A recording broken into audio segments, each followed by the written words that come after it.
Tiger. There are three tiger. Wow.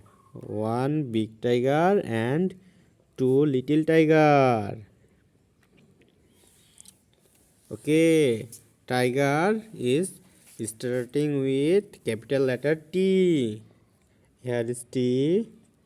The next letter of tiger is I. So, what is I?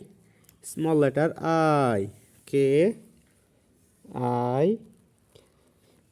The next letter of tiger is G. Okay, where is G? Here is G. Next letter E. Okay.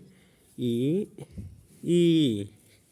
And the last letter of tiger is R. So we have to found R. Here is R. Wow.